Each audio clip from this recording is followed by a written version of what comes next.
so much fun going to that mine years ago when I was younger. We should do it again.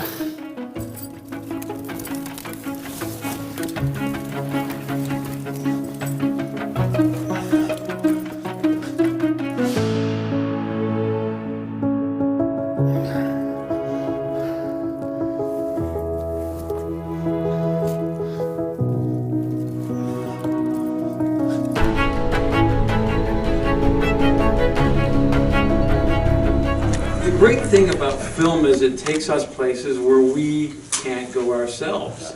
I mean, I don't think anybody here is going to go into those mines in the remote BC. I wouldn't want to go into those, no, because it's scary.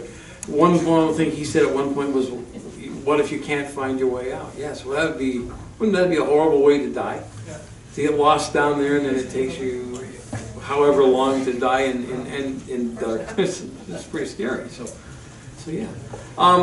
I would be interested in the technical aspect of it. How did they light this so that we could see?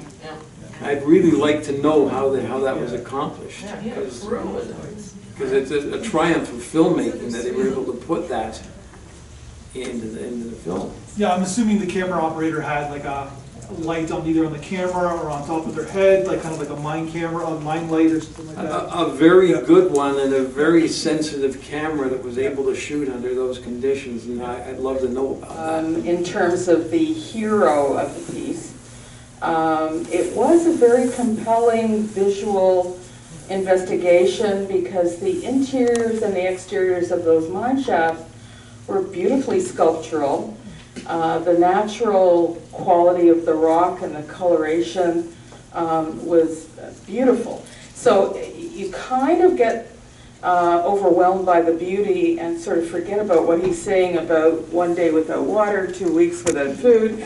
But apart from that, visually it was a very rich film. I was sitting in the back row and people were very engaged into this very eccentric character and very unique. Hey, he can do whatever. The camera operator is going, but at the same time, like, hey, whatever. Like, it's like this is the unknown. We don't. This is something that he's exploring in Canada that we don't know. So there's something kind of adventurous and kind of cool about it at the same time, right? I thought it was wonderful, but at the same time, I know that right now in Bolivia, for sure, there are many people from France that goes to Bolivia to simply explore the mines, because right now there are tools that will take you right into the mine with miners, right, expert miners.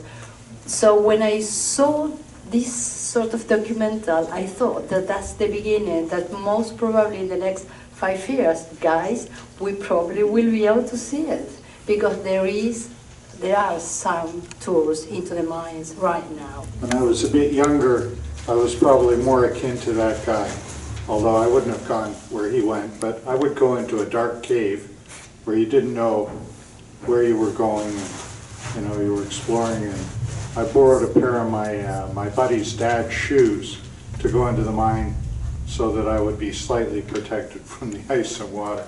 So I was as crazy as this guy, in a way. But I got to a certain point where it was dark and I couldn't tell where to go, and I just didn't. So I went back out. Yeah. But there is something. I mean, the courage, and this guy is following his passion. And so hopefully, young people aren't as stupid as we were, and if they are, they're lucky like we were, and they have some adventures and don't kill themselves in the mine. Get back out and then have a funny story to tell about, yeah. Anyway, it was beautifully shot and it was very interesting to see. And there are a number of places like that around Bancroft here in Ontario where you can explore and end up in some places that could be a little scary. So anyway, it can happen just exploring, and he's just taking it a lot further. So yeah, I wasn't really thinking about the safety. I was probably should have been, but I wasn't that worried about it. But from a cultural studies point of view, it was interesting to reflect upon. I was thinking about it in terms of how our own environment changes, how the cities that we live in, like Toronto, it's changed over the years, and our surroundings will always change. I found that interesting because the people that lived in that mine all those years ago, they would could never have imagined it growing back into a forest, back into its natural environment. So to think about it in those terms, like, our own environment was kind of interesting as well. 100%. I think that's sort of like what the thematic of the film in a lot of ways was. Okay.